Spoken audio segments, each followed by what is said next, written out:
Tonight's tale isn't about kings or conquerors, but about those whose stories were rarely told.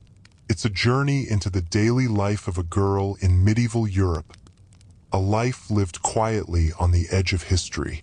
Whether born to a thatched cottage or a stone manor, her path was narrow, her voice hushed, and her days full of labor, rules, faith, and quiet endurance. Her story doesn't start with drums or fanfare. It begins, as many things did, in the quiet darkness.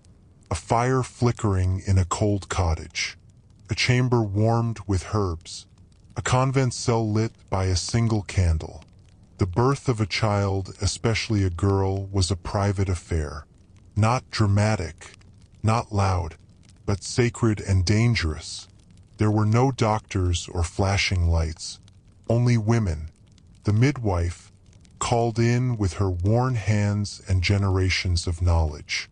She brought oils, herbs, warmth, and calm. In wealthier homes, the birthing room might have tapestries and incense. In poor homes, just a hearth and straw. Either way, it was a moment soaked in reverence and risk. 1 in 3 women might die in childbirth. 1 in 4 infants wouldn't live to see their first year. And if the child was a girl, the room stayed quiet. A boy brought celebration. A girl brought hope, but quieter. Hope that she'd survive, that she'd be useful, that she'd marry and produce sons. Her arrival was a beginning not of possibility, but of preparation. Soon after came baptism. Quick, sometimes within hours. The church insisted. An unbaptized child, they said, lingered in limbo. The priest dipped her tiny head into a cold, ancient font. Godparents were chosen, not always with love, but with responsibility. They might raise her if her parents died. Then came the mother's ritual, churching. A blessing 40 days after birth to cleanse the impurity of childbirth. Some women found comfort in it. Others, perhaps, felt quietly insulted. Either way, it was tradition. The infant girl was wrapped tight in strips of cloth, swaddling to keep her still, straight, and obedient. Cradles rocked softly beside the fire. Peasant mothers did it all themselves.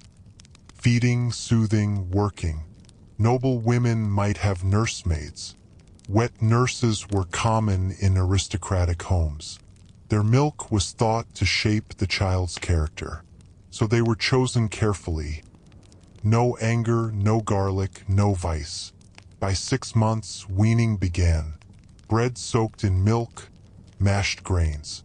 No bottles, just spoons and cloth. And hope. As she grew into a toddler, her world began to narrow. A boy might be taught letters, swordplay, inheritance.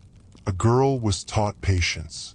She waited, to serve, to marry, to bear children. Her games mimicked chores. Rocking dolls, sweeping with twigs, braiding grasses. Among the poor, she stayed home. Among nobles, she might be sent away for fostering or court training. But the lesson was the same, obedience. Girlhood wasn't soft. It wasn't carefree. It was work. It was watching, learning when to speak and when not to. A girl who made it past 7 was likely to live. But to what life? She learned to keep her eyes down, her steps light, her prayers memorized. She understood that her body might not always be hers. No one said it aloud, but she knew. She learned to smile politely at older men, to read her mother's tightening grip. Just so. A noble girl had no more freedom, only finer walls. Silks, tutors, lessons in Latin, scripture, manners, embroidery. Her virginity was a political contract. Her education a preparation for status, not choice.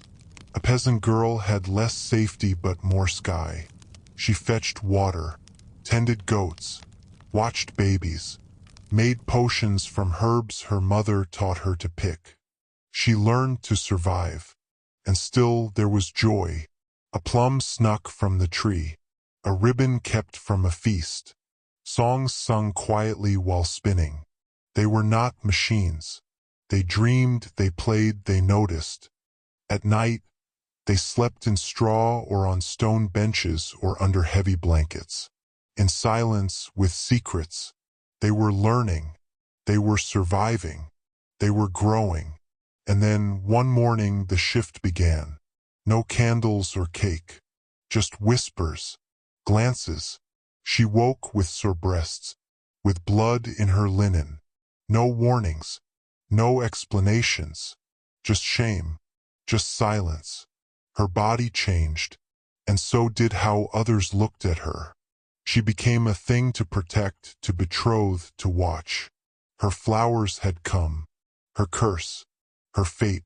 A noble girl would be married soon. A dowry prepared. Her lessons intensified. How to manage a home. How to speak sweetly. How to endure. A peasant girl already working simply carried more weight. Religion was everywhere. In prayers, fasts, penance. She was told she was closer to sin. More prone to temptation. The Virgin Mary was her model. Pure, silent, obedient. Anything else was dangerous. She confessed her thoughts, her jealousy, her pride, her hunger. Saints watched. Priests instructed. God loomed. Formal schools were rare for girls, but they learned. From mothers, from neighbors, from whispers. Herbs, moon cycles, threadwork, midwifery. Some apprenticed under lacemakers or dyers. Widow-run shops sometimes allowed entry. Their skills meant survival. Spinning, brewing, mending.